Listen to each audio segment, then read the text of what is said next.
depuis que je suis dans l'action politique, moi la seule chose qui m'intéresse, c'est comment on reprend prise sur son destin, comment on se relève puisqu'on a tout perdu, et comment on le fait en tirant les leçons du passé. Et donc comment on va ménager les hommes et comment on va ménager la nature. Parce que notre modèle à nous, il broyait tout ça.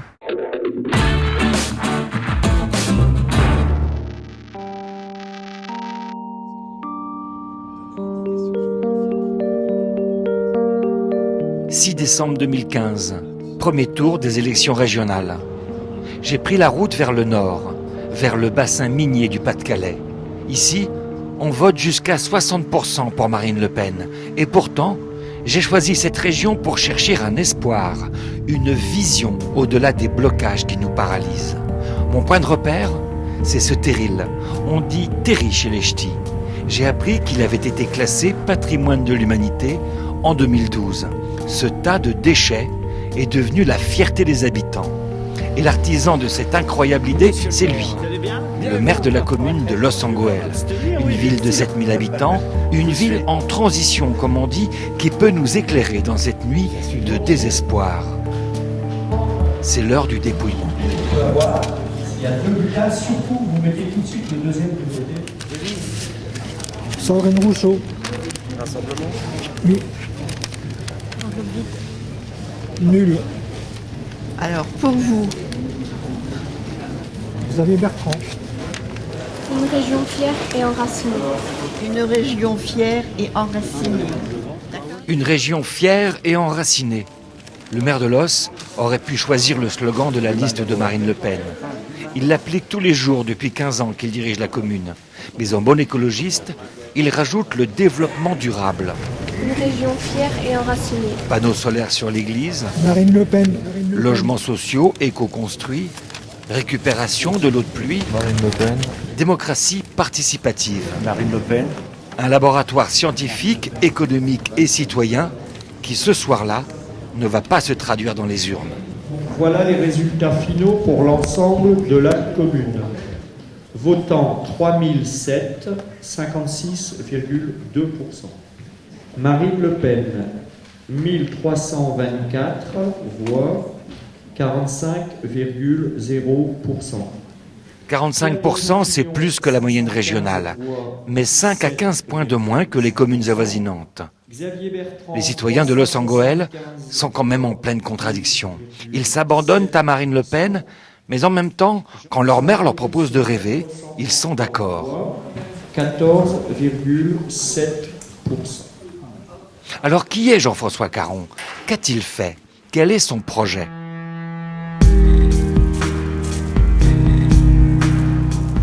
Les Lossois valident très fort la politique municipale. Ouais. On fait vraiment des scores énormes. Mais 80%, c'est ça? 82 en 2008 et 100% puisqu'on n'a pas eu de liste contre nous en 2014. Ouais. Ce qui n'est jamais arrivé dans l'histoire de la commune.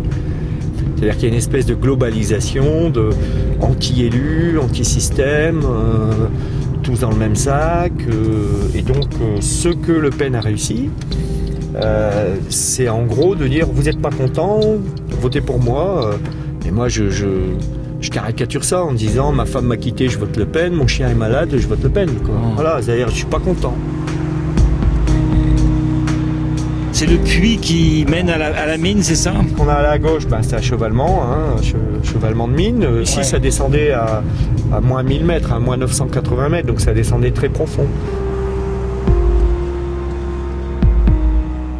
Cette fosse, en fait, qui symbolise la puissance industrielle de l'époque, nous, on l'a gardée et on l'a transformée dans le lieu de la mutation. Donc on a des lieux d'éducation, on a des lieux de culture et on a des lieux économiques autour de la mutation en cours. Donc le site du 11-19, lieu d'hier, est devenu lieu de demain. Et ce lieu, c'est un lieu levier, c'est le lieu des mineurs.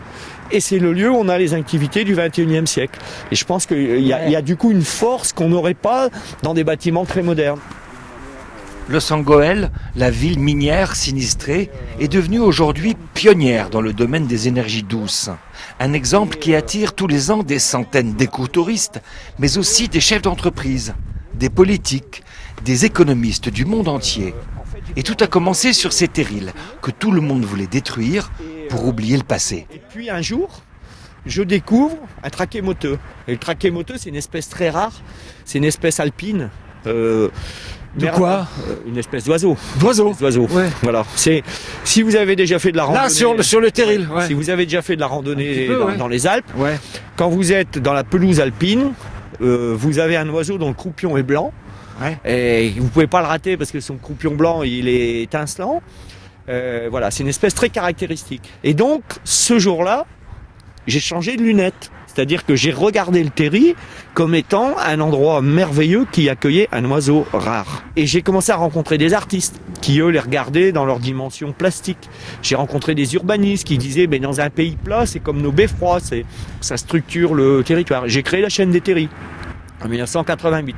Ce qui était complètement incompris. On avait fait un petit sondage à la sortie de Carrefour Liévin en 1989. Je crois que c'était 93% des gens qui disaient faut raser tout ça. Et d'ailleurs, la pensée unique du territoire, c'était un élu avait eu cette formule extraordinaire. Il disait il parlait à un journaliste, il disait arrêtez de donner la parole à Caron, ce mec-là, il est dangereux. Nous, on veut ressembler à tout le monde. Voilà. Donc pour moi, les terris, symbole du monde d'hier, reconquis par la végétation, accueillant des espèces très rares, c'était le symbole de la transformation, en plus par la nature, ce qui était extraordinaire. Alors vous faites ça, vous arrivez à associer les gens, vous faites de la démocratie participative, il y a un peu moins de chômage ici qu'ailleurs, mais il y a au Front National, il y a presque autant, un petit peu moins de gens qui votent Front National, mais ça vous inquiète pas, vous? J'ai eu une phase un peu moraliste, en disant en gros c'est pas bien quoi. Ouais. Ce que depuis plusieurs années j'essaye de faire, c'est de ne plus être sur ce registre-là, mais vraiment d'être dans l'affichage des solutions, dans la construction puis dans l'affichage au sens de redonner de l'espoir aux gens, des solutions. Et donc je pense que c'est la seule maintenant, après 10-15 ans de montée progressive du Front National, la seule solution je pense, c'est juste de lutter contre la désespérance en remettant de l'espoir en face, en remettant des perspectives. Le Pen, elle se nourrit de la désespérance. On a un problème énorme de vision. Qu'est-ce qui est aujourd'hui le rêve partagé pour nos sociétés ? Il faudrait peut-être commencer à aimer le 21e siècle. Il faudrait peut-être commencer à ce que le développement durable soit vu comme un développement désirable, qu'on puisse se développer sans saccager la planète et en retrouvant du vivre ensemble. C'est un beau rêve quand même. Bon, quand est-ce qu'on y va ? Jean-François Caron n'est plus le seul à croire dans cette troisième révolution industrielle qui réconcilierait l'homme et la nature. Los Angeles fait partie de ces villes en transition initiées par l'anglais Rob Hopkins. Rencontre pendant la COP21 à Paris, sous la verrière du Grand Palais. Le premier sujet, c'est comment on déclenche la mise en mouvement des acteurs, c'est-à-dire des questions sociologiques. Qu'est-ce qui fait qu'à un moment donné, on est capable de se projeter sur une autre vision, une autre représentation ? En fait, on a un ancien modèle de développement qui est mort. Il bouge encore comme une grenouille à qui on a coupé les pattes. Oui, il bouge encore. La tête. Ouais. Et le problème, c'est que le nouveau modèle de développement n'est pas encore apparu. Et nous, tous les quatre, on est les acteurs de la transition entre les deux. Et c'est très difficile de faire une transition quand on a du mal à savoir où on va. Monsieur Caron, vous connaissez cet anglais alors ? Oui. J'ai déjà croisé Rob Hopkins, qui est quand même une star mondiale des villes en transition. Et on partage, je pense, beaucoup la même philosophie dans la façon de faire évoluer nos villes. What do you think of what he is doing today in his town? Do you know his town? Yeah, I have been hearing some things about the work he's doing. I think what's so important, climate change is such an enormous, such an urgent crisis. And the idea of making our cities, our towns, our villages more resilient needs to come from the people, needs to come from the mayors, needs to come from all levels, all working together. We need leadership. Everybody here can be a leader on this issue. It's so important. Qu'est-ce qu'il veut dire par résilient ? Pour moi, la capacité, la résilience, c'est la capacité à rebondir après un choc. Il y a là-dedans, en même temps, une façon d'assumer son histoire. Et c'est ce qu'on essaye de travailler dans ma commune qu'on a inscrit au patrimoine mondial de l'humanité. On a quand même réussi à faire reconnaître l'histoire des mineurs comme étant équivalente à l'histoire des rois. Il faut le faire pour une ville du Pas-de-Calais quand même. Hein. Pour un bassin minier très pauvre. Et donc, de mon point de vue, c'est un élément de résilience parce que c'est ce qui va permettre aux gens de retrouver de la dignité, de l'estime de soi, qui va leur permettre de se projeter dans un nouvel avenir. Donc, c'est pour ça qu'il faut penser en trajectoire et que la résilience, c'est une logique de trajectoire. C'est pas, on ne fait pas de la politique ici et maintenant, comme s'il n'y avait rien avant. On se projette dans l'avenir et dans une logique de mise en mouvement des acteurs. Et donc, il faut, dans la phase de crise, de choc, il faut vite arriver avec moi ce que j'appelle l'étoile et les petits cailloux blancs. L'étoile, c'est le rêve qui donne envie de se mettre en mouvement. Mais si vous n'avez pas les petits cailloux blancs qui mènent à l'étoile, alors vous êtes dans la sidération, c'est pas pour vous. Donc, la façon d'enclencher ce mouvement derrière le choc que nous avons vécu, c'est en même temps d'essayer de faire apparaître une espèce de rêve de la ville durable dans lequel on respecte la nature et le vivre ensemble est très important. Et ça nous fait rêver.